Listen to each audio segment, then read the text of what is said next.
الحمد لله نحمده ونستعينه ونستغفره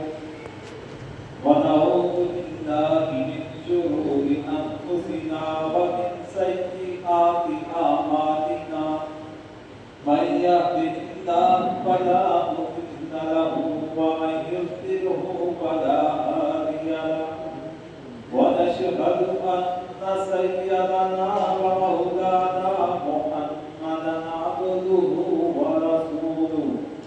أما بعد فأعوذ بالله من الشيطان الرجيم بسم الله الرحمن الرحيم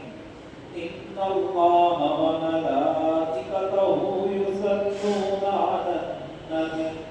يا أيها الذين آمنوا صلوا عليه وسلموا تسليما اللهم صل على محمد وعلى آل محمد كما صليت على إبراهيم وعلى آل إبراهيم إنك حميد مجيد اللهم بارك على محمد وعلى آل محمد كما باركت على إبراهيم وعلى آل إبراهيم إنك حميد مجيد صدق الله مولانا العظيم میرے محترم سامعین گرامی، آج آپ حضرات کے سامنے حضرت عثمان غنی رضی اللہ تعالیٰ عنہ کی شہادت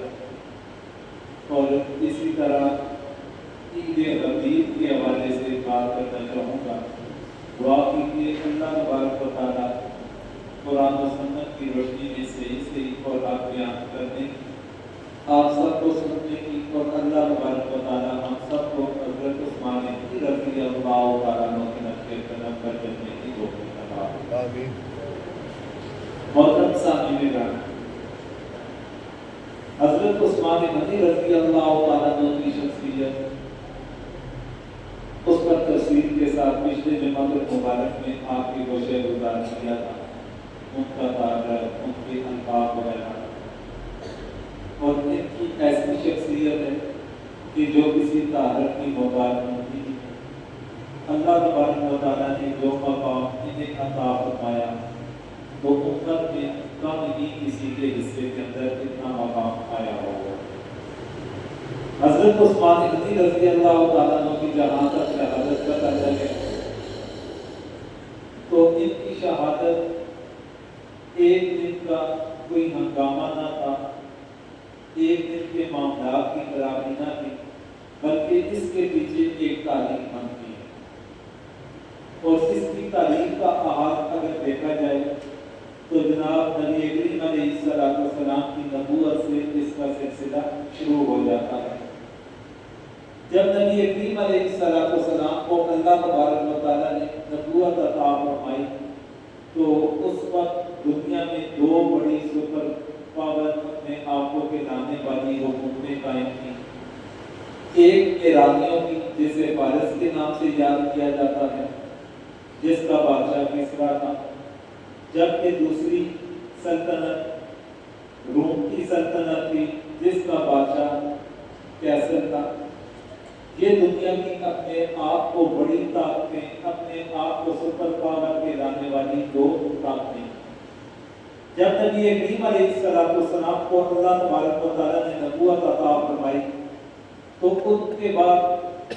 پھر اللہ تبارک و تعالیٰ نے عالم دنیا پر، یعنی اس پوری دنیا پر اور دنیا کے اکثر علاقے پر اسلام کا پرچم لہرا دیا۔ وہ حضرت ابو بکر صدیق رضی اللہ تعالیٰ عنہ کی دور خلافت میں کچھ سازشیں ختم کی گئی، پھر تھوڑی سی وسعت پیدا کرنے کی کوشش کی گئی۔ حضرت عمر فاروق رضی اللہ تعالیٰ عنہ کے دور میں مزید وسعت آئی، حضرت عثمان غنی رضی اللہ تعالیٰ عنہ کے دور میں اور زیادہ اسلامی ریاست دنیا میں پھیل گئی، اور اس طرح کرتے کرتے آگے حضرت امیر معاویہ رضی اللہ تعالیٰ عنہ کے دور میں اور زیادہ اس میں وسعت پیدا ہو چکی۔ جب نبی کریم علیہ السلام کو نبوت عطا فرمائی گئی تو اس وقت دنیا کے جو مشہور مذاہب تھے ایک تو عیسائیت تھا، اور اسی طرح عیسائیت کے ساتھ ساتھ یہودیت وہ اپنی سازشوں کے لحاظ سے بھی مشہور تھا، اور اب میں زیادہ تعداد مشرکین کی تھی۔ مذہبی لحاظ سے یہ تھے، اقتدار کے لحاظ سے ایرانیوں کا اور رومیوں کا اقتدار دنیا میں چل رہا تھا۔ تو ایک طرف دیکھا جائے تو مذہب اسلام کے آنے کے بعد کیسر و کسریٰ کی سلطنت کا خاتمہ بھی ہوا، اقتدار ان کا ختم ہو گیا، اور مذہبی لحاظ سے دیکھا جائے تو یہودیوں کا سب سے زیادہ نقصان ہوا، اور ان کے ساتھ ساتھ مشرکین کا کافی خاتمہ ہوا ہے۔ یہودی مدینہ کے اندر رہائش پذیر تھے۔ جب نبی کریم علیہ السلام مکہ سے مدینہ کی طرف ہجرت کر کے جاتے ہیں تو مدینہ میں یہودیوں کے مشہور 3 بڑے قبائل رہائش پذیر تھے۔ تو نبی کریم علیہ السلام کا ان کے ساتھ روبرو مقابلہ بھی ہوا، ان کے ساتھ جنگیں بھی ہوئی، ان کے کئی افراد قتل بھی ہوئے۔ آخر کار جو یہودی باقی بچ گئے انہیں مدینہ بدل کر دیا گیا، مدینہ سے باہر نکال دیا گیا۔ وہ جا کر خیبر میں جا کر بس چکے تھے۔ پھر خیبر کے اندر بھی انہیں سکون نہ تھا، وہ اسلام کے خلاف سازشیں کر رہے تھے۔ تو نبی کریم علیہ السلام نے اپنے دور نبوت میں انہیں خیبر سے بھی نکلنے پر مجبور کر دیا، جو حضرت علی رضی اللہ تعالیٰ عنہ کا مشہور واقعہ بھی ہے کہ قلعے کو فتح کرنے والا حضرت علی رضی اللہ تعالیٰ عنہ نے فتح خیبر کے موقع پر ایک قلعہ کی فتح فرمایا تھا۔ تو انہیں خیبر کے اندر ہی پھر رہنے کی اجازت باقی نہ رہی۔ خیبر یا خیبر کے گرد نواح جن علاقوں کے اندر وہ رہائش پذیر تھے، وادی قرا وغیرہ، وہاں سے بھی وہاں انہیں نکال دیا گیا، یا انہیں اپنی شرائط کے مطابق انہیں وہاں پر رہنے کی اجازت دی۔ اب دیکھا جائے مذہبی لحاظ سے یہودیوں کو کافی نقصان پہنچا تھا، تو اس لحاظ سے مسلمانوں کے جو دشمن بن چکے تھے، یا یہودی بنے تھے یا ایرانی بنے تھے۔ یہودی بنے تھے مسلمانوں کے دشمن، اسلام کے دشمن، یا ایرانی بنے تھے، اور انہوں نے اپنے طور پر مذہب اسلام کو نقصان پہنچانے کے لیے نبی کریم علیہ السلام کے دور سے ہی انہوں نے اپنا سلسلہ شروع کر دیا۔ حضرت عمر فاروق رضی اللہ تعالیٰ عنہ کو جب اللہ تبارک و تعالیٰ نے خلافت عطا فرمائی، ان کا دنیا کے اندر ایک رعب و دبدبہ تھا، عالم کفر کے اوپر ان کا رعب و دبدبہ تھا، یہاں تک کہ شیطان پر بھی ان کا رعب و دبدبہ تھا۔ اللہ تعالیٰ نے ان کا رعب و دبدبہ بٹھا رکھا تھا۔ تو ان کے دور میں کسی کو کھل کر ان کے خلاف آنے کی ضرورت نہ ہوتی تھی، گھبرایا کرتے تھے، ڈرا کرتے تھے۔ اندرون خانہ ان کے خلاف بھی سازشوں کا سلسلہ چل رہا تھا، اور انہی سازشوں کی وجہ سے حضرت عمر فاروق رضی اللہ تعالیٰ عنہ کو نماز کی حالت میں شہید کر دیا گیا۔ عام حالت کے اندر تو کسی کے اندر جرأت نہ تھی ان کے اوپر حملہ کرنے کی، ان کے سامنے بھی آنے کی، اور نماز کی عادت ایسی ہوتی ہے کہ وہ بندہ اللہ تبارک و تعالیٰ کے ساتھ تعلق ایسے جوڑے ہوتا ہے کہ دنیا کا کوئی بھی اس بندے کو ہوش نہیں ہوتا۔ پھر ان کی نمازیں ہماری طرح نمازیں تو ہوا نہ کرتی تھی کہ ہم اگر نماز پڑھیں تو جوتے اپنے سامنے رکھ کر نماز پڑھتے ہیں، تو ایک نظر ہماری سجدے کی جگہ پر ہوتی ہے اور دوسری نظر ہماری جوتوں کے اوپر ہوتی ہے، کوئی ہمارے جوتوں کے اوپر حملہ آور نہ ہو۔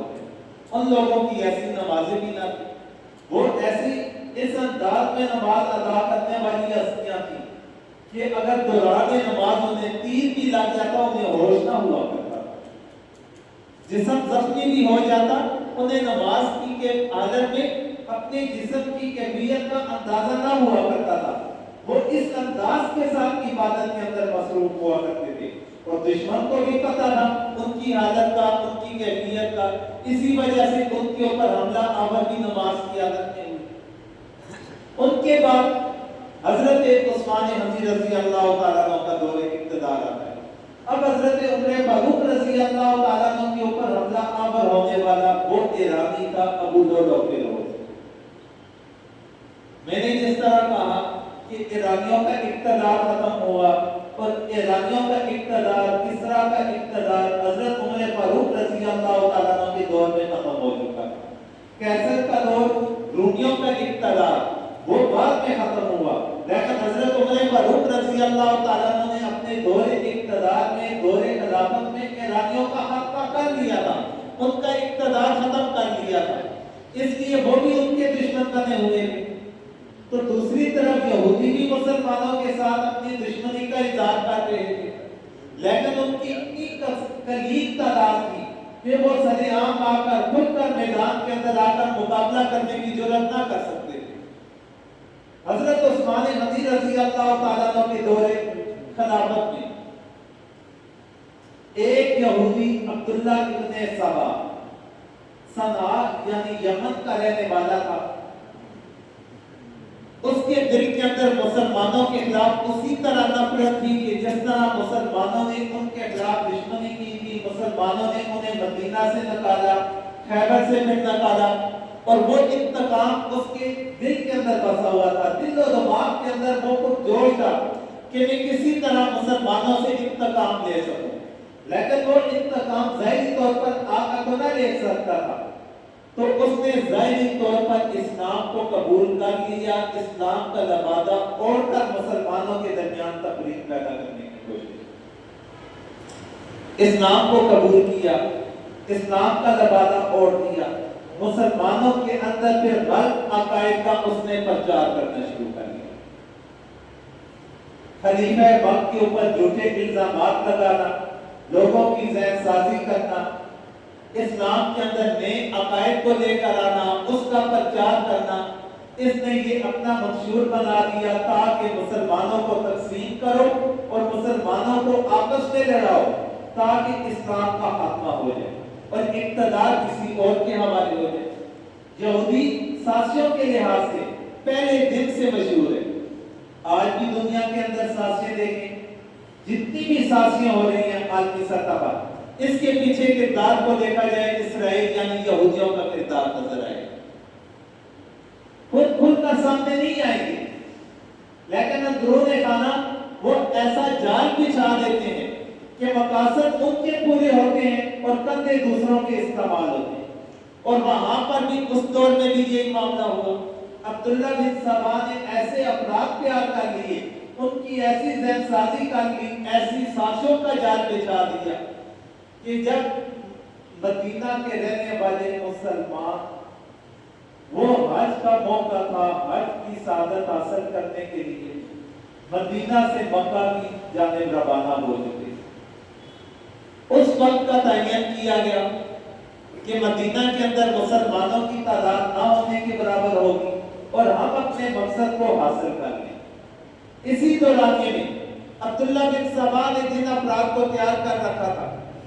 ان کا تعلق بصرہ سے تھا، مصر سے تھا، کوفہ سے تعلق تھا، وہاں سے وہ افراد گروہ در گروہ آئے اور مدینہ کے اندر آ کر انہوں نے حملہ کر دیا۔ اب مدینہ کے اندر رہنے والے جو مسلمان تھے وہ اتنے کمزور نہ تھے، اللہ تبارک و تعالیٰ نے انہیں طاقت دے رکھی تھی، اور اتنی طاقت دے رکھی تھی کہ کیسر و کسریٰ کے اقتدار کو ختم کر سکتے ہیں، بڑی بڑی بادشاہوں کا مقابلہ کر سکتے ہیں، بڑی بڑی فوجوں کا مقابلہ کر سکتے تھے، اور یہ 500 افراد کا کیا مقابلہ نہیں کر سکتے تھے۔ حضرت عثمان غنی رضی اللہ تعالیٰ عنہ اس وقت مدینہ میں، صحابہ کرام کی کافی تعداد بھی وہاں پر موجود تھی، مسلمان بھی وہاں پر موجود تھے۔ صحابہ کرام نے حضرت عثمان غنی رضی اللہ تعالیٰ عنہ جو امیر المومنین تھے، خلیفہ وقت تھے، اجازت طلب کی، آپ ہمیں اجازت دیں، ہم ان کا خاتمہ کر دیں،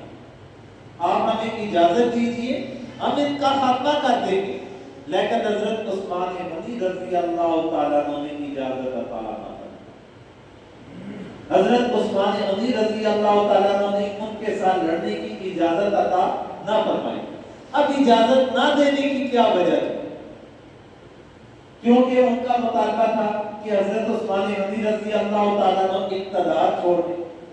حضرت عثمان غنی رضی اللہ تعالیٰ عنہ نے ان کا مطالبہ ماننے سے انکار کر دیا کہ میں نے اقتدار چھوڑنا نہیں۔ پھر حضرت عثمان غنی رضی اللہ تعالیٰ عنہ سے مطالبہ مسلمان کر رہے ہیں، صحابہ کرام کر رہے ہیں، حضرت علی رضی اللہ تعالیٰ عنہ جیسے صحابہ کرام کر رہے ہیں، آپ ہمیں اجازت دیں ہم ان کا حق نہ کریں۔ لیکن حضرت عثمان غنی رضی اللہ تعالیٰ عنہ کو انہیں اجازت بھی نہیں دے، نہ اقتدار چھوڑ رہے نہ لڑنے کی اجازت دی جا رہی۔ اب اس کی کیا وجہ ہے؟ حضرت عثمان غنی رضی اللہ تعالیٰ عنہ کی اقتدار نہ چھوڑنے کی جو بنیادی وجہ تھی، نبی کریم علیہ السلام کی ایک پیشن گوئی۔ نبی کریم علیہ السلام نے پیشن گوئی اپنی زندگی مبارک میں فرما دی تھی۔ حضرت عثمان غنی رضی اللہ تعالیٰ عنہ کو فرمایا تھا اللہ آپ کو خلافت عطا فرمائیں گے، اللہ تبارک و تعالیٰ آپ کو چادر عطا فرمائیں گے، کرتا عطا فرمائیں گے، لوگ آپ سے چھیننے کی کوشش کریں گے، لوگ آپ سے چھیننے کی کوشش کریں گے لیکن آپ نے چھوڑنا نہیں۔ مطلب یہ کہ اللہ تعالیٰ آپ کو خلافت عطا فرمائیں گے، جب خلافت ملے گی لوگ چھیننے کی کوشش کریں گے، آپ نے خلافت کو چھوڑنا۔ اب ان کا یہ مطالبہ باقیوں کا کہ آپ اقتدار کو چھوڑ دیجئے، اور حضرت عثمان غنی رضی اللہ تعالیٰ عنہ کے دماغ میں کیا بات تھی؟ نبی کریم علیہ السلام کی بات، اللہ آپ کو کرتا پہنائیں گے، یہ آپ سے چھیننے کی کوشش کریں گے، آپ نے اتارنا ہے۔ اور اس کا مطلب حضرت عثمان غنی رضی اللہ تعالیٰ عنہ نے خلافت کیا تھا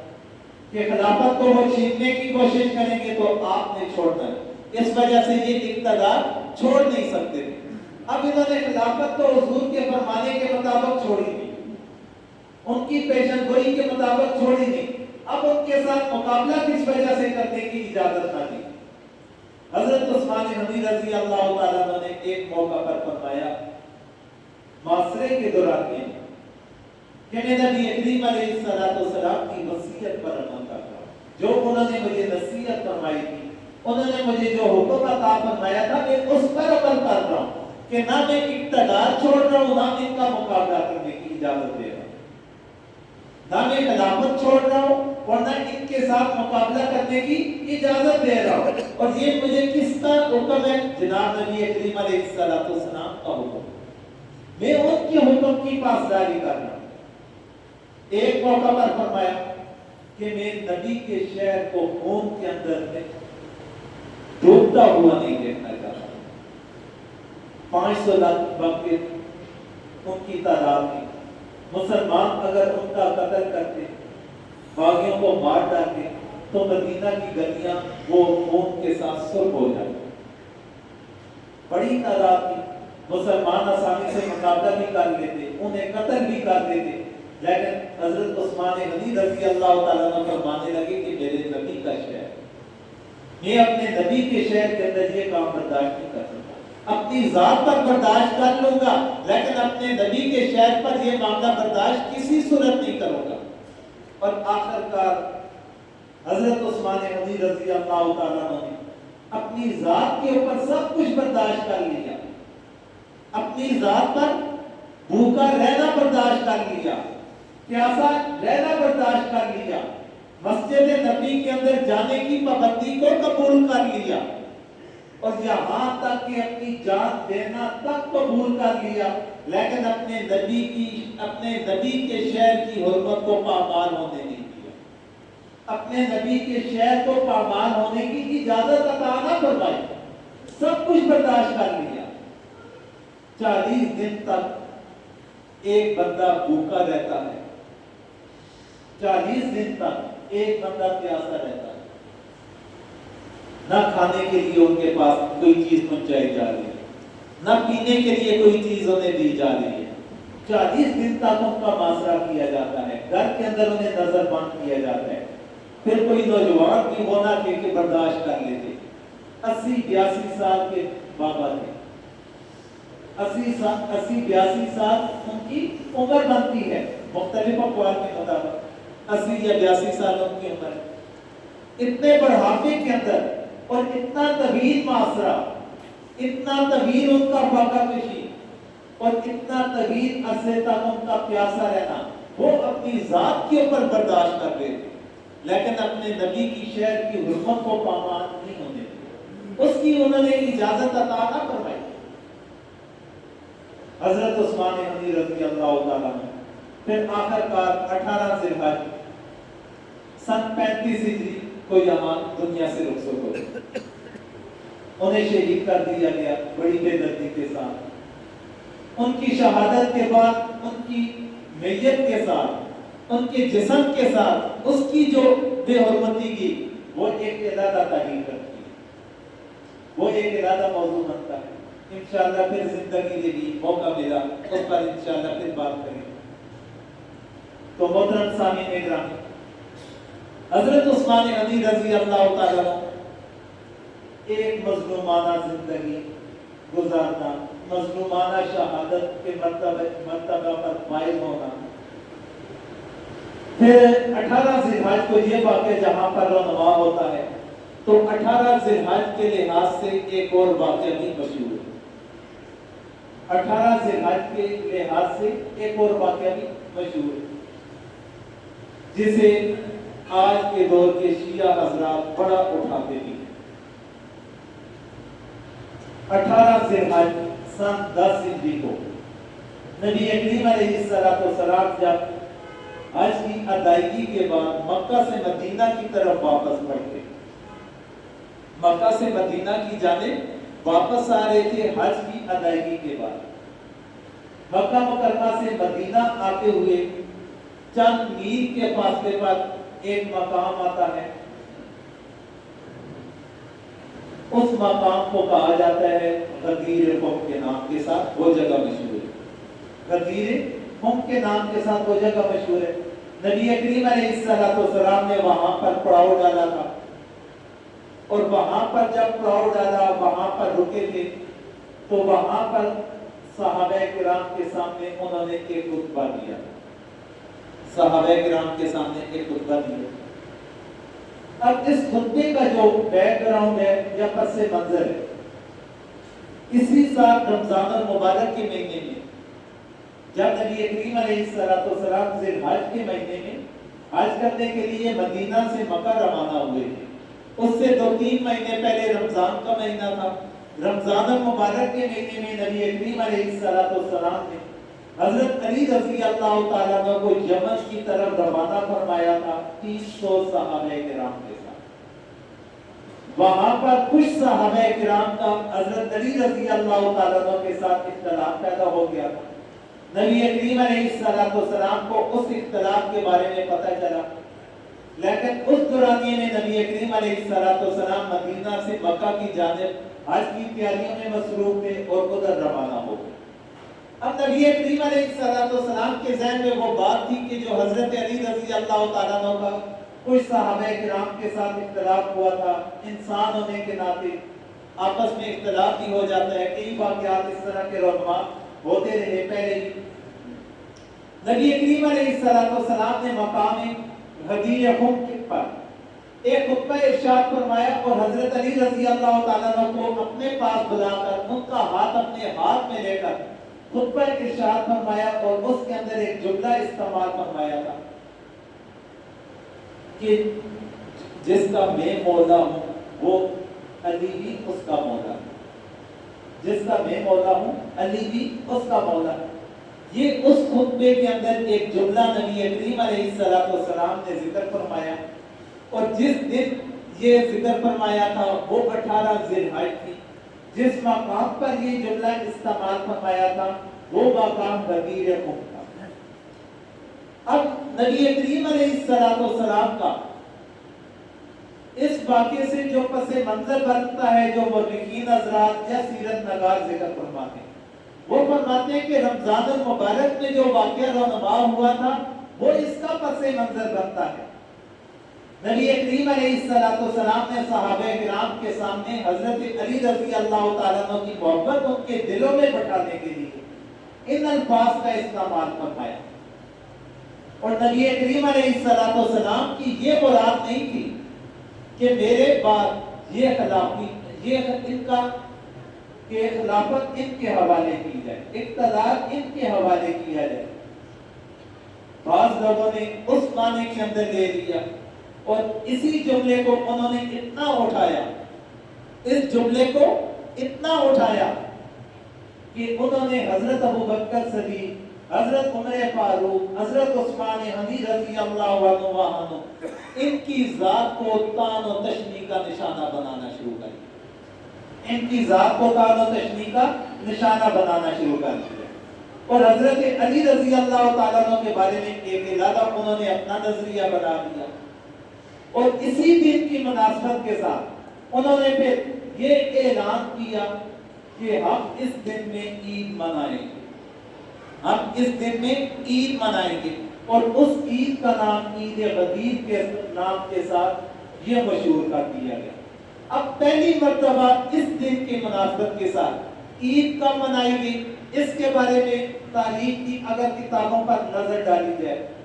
تو نبی کریم علیہ السلام کی دنیا سے رخصت ہو جانے کے تقریباً 350 سال کے بعد پہلا یہ واقعہ رونما ہوا۔ نبی کریم علیہ السلام کے دنیا سے پردہ کر جانے کے تقریباً 350 سال کے بعد یہ واقعہ ہوتا ہے کہ پہلی مرتبہ اس دن کی مناسبت کے ساتھ عید منائی جاتی ہے۔ اب نبی کریم علیہ السلام کی زندگی مبارک میں بھی یہ دن آیا تھا، خلفائے راشدین کے دور میں بھی آیا تھا، یہاں تک کہ حضرت علی رضی اللہ تعالیٰ عنہ کی زندگی مبارک، ان کے دور خلافت میں بھی 4 مرتبہ یہ دن آیا تھا۔ حضرت علی رضی اللہ تعالیٰ عنہ کے دور خلافت میں بھی 4 مرتبہ یہ دن آیا تھا، لیکن حضرت علی رضی اللہ تعالیٰ عنہ نے بھی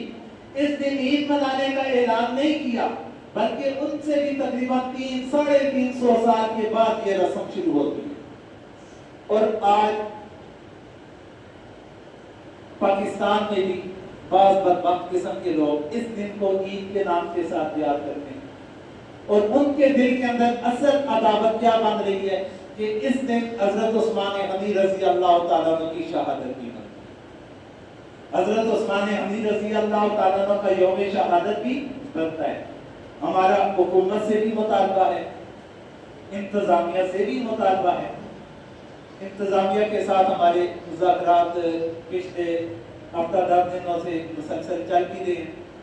ڈی سی صاحب سے بھی ہوئے، ان سے پہلے ڈی پی او صاحب سے بھی ہوئے، آئندہ ہفتے میں بھی امید ہے کہ ایک آدھا باری مزید میٹنگ بھی ہوگی مقامی سطح پر مذہب کے حوالے سے۔ تو ہمارا جو ان کے سامنے مطالبہ تھا کہ وہ اپنے روٹ کی پاسداری کرے، وہ اپنے روٹ کی 11 محرم کو پاسداری کرے۔ انتظامیہ نے یقین دہانی دلوائی کہ وہ اپنے روٹ کی پاسداری کرے۔ اس سے پہلے بھی جب تک روٹ کی پاسداری ہوتی رہی تو امن حالات رہے، عرصہ دراز سے روٹ کی پاسداری ان کی جانب سے بھی ہوتی رہی، حالات پر امن ہے، اور آئندہ بھی اللہ تعالیٰ سے امید ہے کہ پر امن ہی حالات ہیں، کیونکہ شہر ہمارا، لوگ ہمارے، اور ان چیزوں کے اندر نہ ہم لوگوں کو کہتے ہیں پڑھنے کی، اور نہ خود ہم اس طرح کا کوئی قدم اٹھانے کا کسی کو کہتے ہیں۔ تو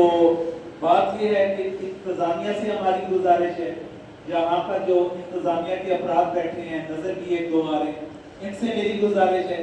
کہ انتظامیہ تک یہ بات پہنچائیں، حکومت تک ہمارا یہ مطالبہ رکھیں کہ گلگت بلتستان میں جس طرح سرکاری سطح پر عید غدیر منانے کا اعلان کیا گیا،